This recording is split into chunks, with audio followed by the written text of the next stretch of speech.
Hello, everyone. Welcome to Grey Matter, your one stop to all your exam preparation needs. As you know, we have been talking about the domains of UKMLA, and we have been talking about it for a while now, and we are getting really close to the end. Today, we are going to talk about the renal and the urology section of the UKMLA. The renal and the urology section is a very important part of the UKMLA course. The presentations are most likely in the form of a dehydration or some electrolyte abnormalities. It can come in the form of examination stations, which includes most likely testicular lump or swelling, and the patient can present with urinary symptoms. Uh, these are a particularly important topic as related to the examination station, but not particularly when it comes to a normal station.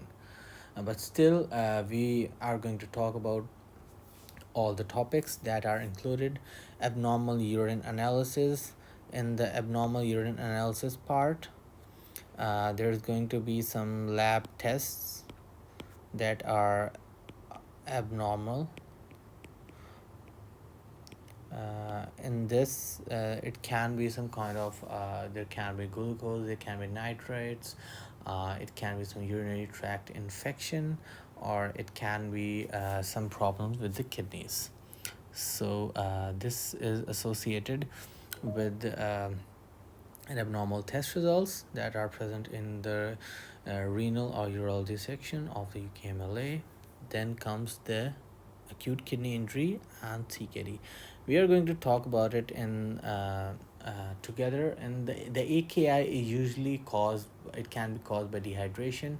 It can be caused by infection. So typically, it has a secondary characteristics because of some underlying disease. So in case of AKI, there is usually an underlying disease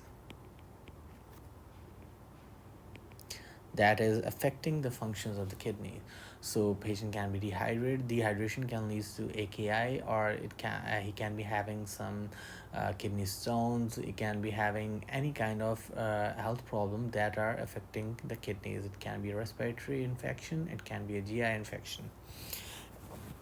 In the CKD patient, and the kidneys are severely affected, so the GFR will be low, and the creatinine will be severely high.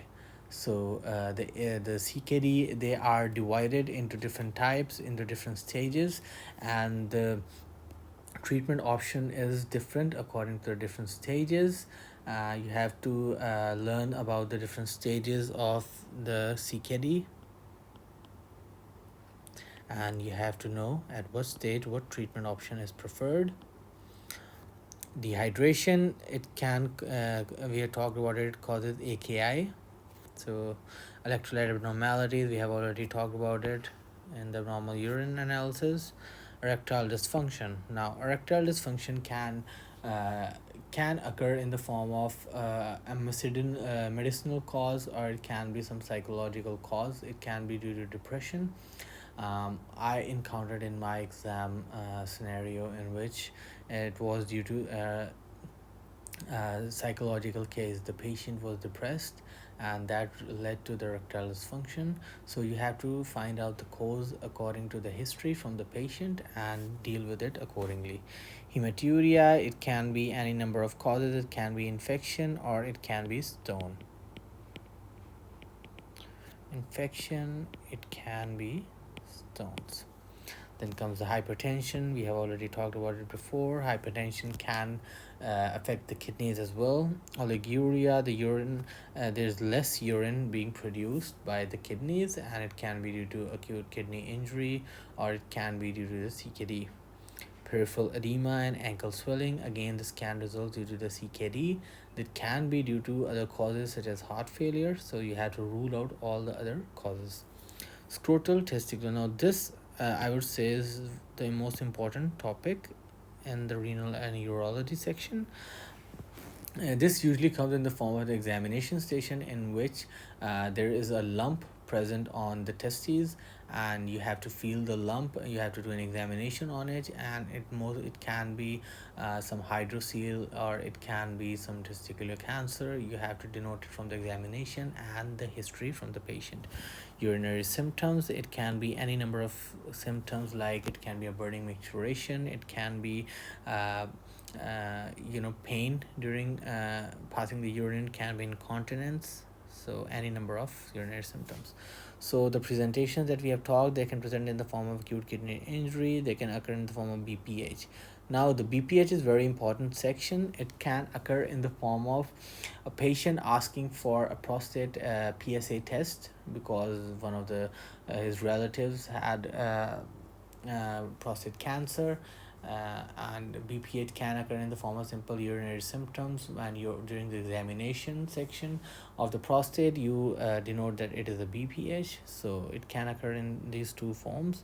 Again, bladder cancer, the LUTS symptoms will be associated with it, and there will be weight loss, and the flaws will be positive. So flaws plus LUTS.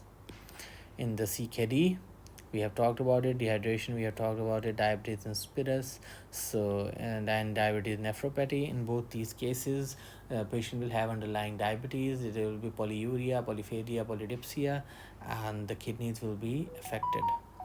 And then comes the epididymitis and orchitis. And epididymitis and orchitis section, it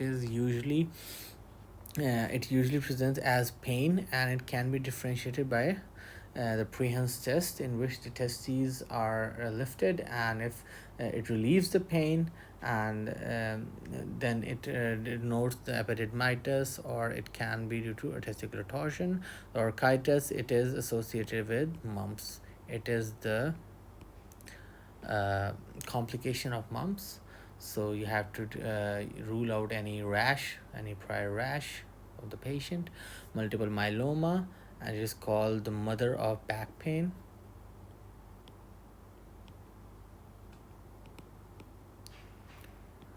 Associated with hypercalcemia, and the symptoms associated with hypercalcemia. Nephrotic syndrome, and it usually presents in young children, and who are very ill looking children, and they can present with the periorbital swelling or ankle swelling, and the deranged kidney functions. Prostate cancer, testicular cancer, again it's associated with flaws are positive in both these cases. And with the urinary symptoms, urinary incontinence, UTI, and urinary tract calculi, the renal stones, and all of these has to be found out and confirmed from the various examinations and investigations. So these are the topics that usually presents in the renal and urology section. Most important topic that you have to look out for is the testicular swelling and pain, and this usually comes in the form of examination station, and you have to perform the examination to find out what kind of swelling it is. And another important part is the erectile dysfunction, that usually comes in the exam, and the electrolyte abnormalities. So you have to make sure to prepare these three topics, most common scenarios that are present in the UKMLA. We're going to see you guys in the next video with another domain of the